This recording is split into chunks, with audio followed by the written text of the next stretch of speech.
Hello, my name is Dwayne Kimball, owner and founder of KMD89 VA Claims Consultant, Leave No Vet Behind, and also I'm a United States Army veteran. Today I'm bringing you another educational video, and I'm going to be discussing the student loan discharge when you become 100%.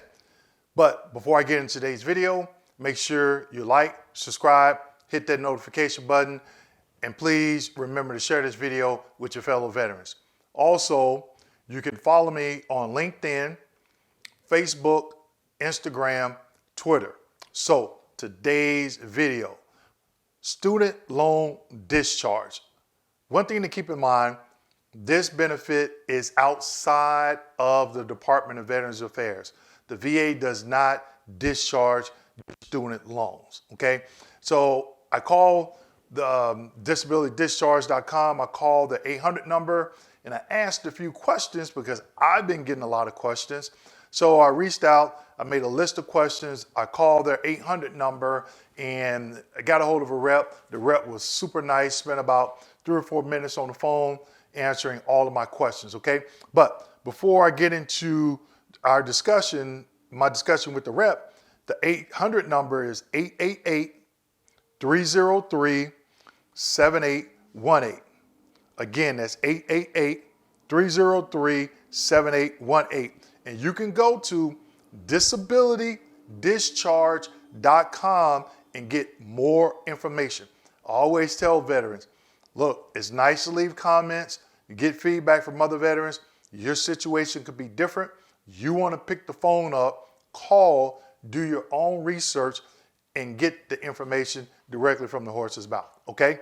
So the first question when I called, it wasn't a long wait time, okay? It was short, had a few prompts I had to get through, but it was a short wait time, maybe less than maybe 2 minutes or something like that. But when I did get the rep on the phone, I asked him, what are the different ways someone can get a student loan discharge, okay? He said there's 3 different ways. 1, Social Security. Medical review cycle of 5 years. Now, I've never worked for Social Security. Social Security is different from disabilitydischarge.com and the Department of Veterans Affairs. I asked him to give me a description of that. He said, hey, you're going to have to contact Social Security. All right. So I didn't contact Social Security.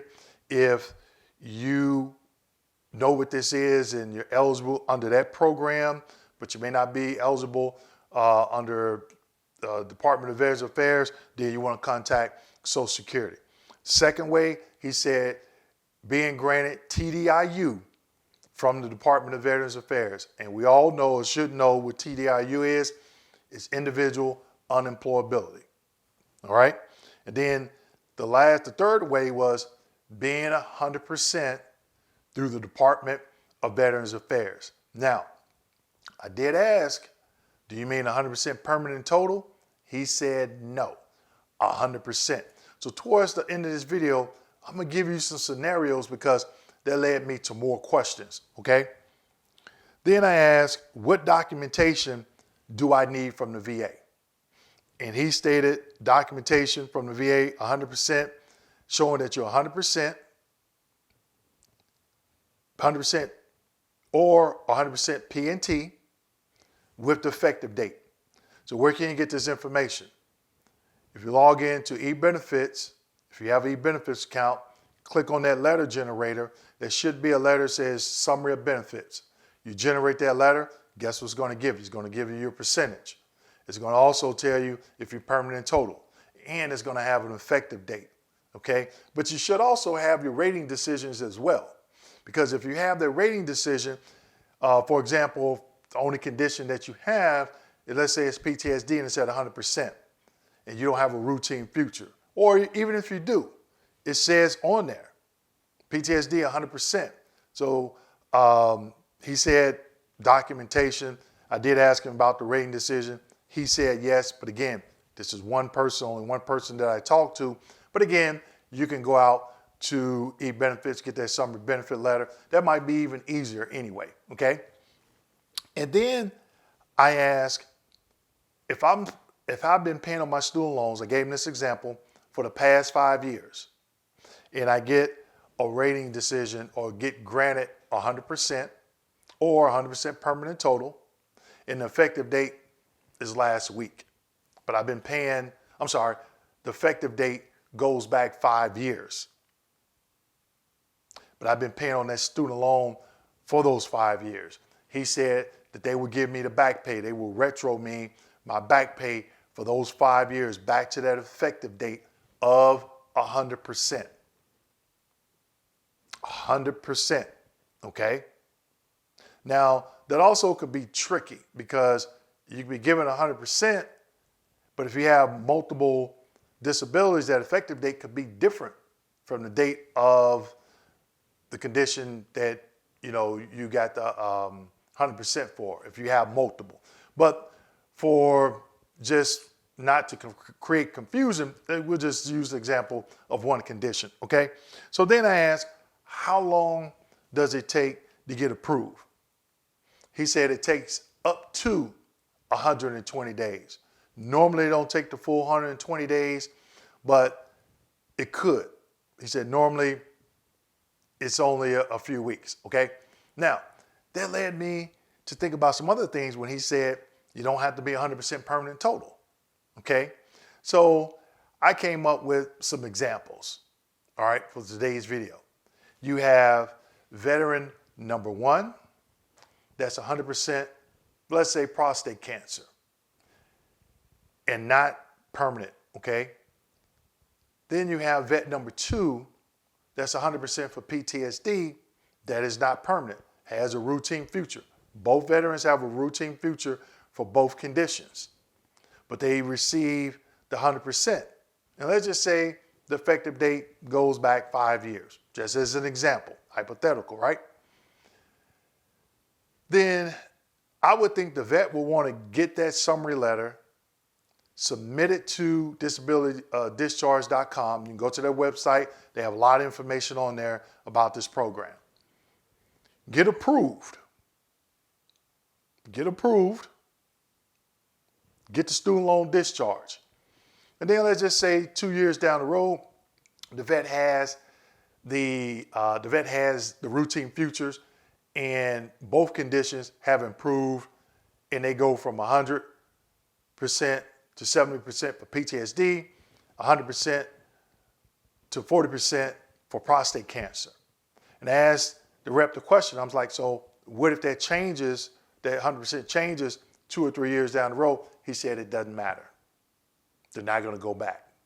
And I was like, wow. Okay. So you can be 100% permanent total, but you don't have to be. In that scenario I just gave you, I would hate for a vet to just not apply for that benefit and 2 years down the road or whatever, that overall percentage changes. Okay. So it's key that not only you should have a copy of your VA claims file, you should know what's going on with your claim. If you feel that you should be awarded 100%, then don't give up, okay? But if you do that, that's totally up to you, all right? But knowing where to go and get the summary benefit letter, showing that you're 100%, whether you're permanent total or not. Because in this case, the rep said, you don't have to be, all right? In those scenarios that I just gave you, what could happen if you have routine futures, and then it shows improvement down the road. But by the time you get to that routine future exam, you've already applied for this benefit, got your student loans discharged already, okay? But also keep in mind, that could change. It could change, and they could eventually come back in the future and say, okay, you got to be 100% permanent total, all right? So I just want to share with you some of that information. But again, everybody's situation is different. Therefore, you should pick up the phone like I did. I had a list of questions already lined out before I even talked to the representative on the phone. Okay, I sat down, I thought about it. I was like, okay, so what do they need? Because I did a video, it's been over, I want to say about 2 years ago. And I used this program back in 2016, 15 or 16. And so it has changed a little bit, okay? So you always want to stay up to date. There's nothing wrong with picking up the phone and calling. It's fine to talk to another vet. Their situation could be different. So if someone asks me, well, hey, Dwayne, how did you do your application? Back when I did mine, they sent me a 1090 at the end of the year and wanted me to report the amount that they discharged as income. They no longer do that. So it's different now, okay? So I've been getting a lot of questions, so I decided, hey, let me pick up the phone and call and get this information from the department themselves. And I just shared with you that feedback, okay? So make sure you like, subscribe, hit that notification button, and I'll see you in my next education video. Thank you.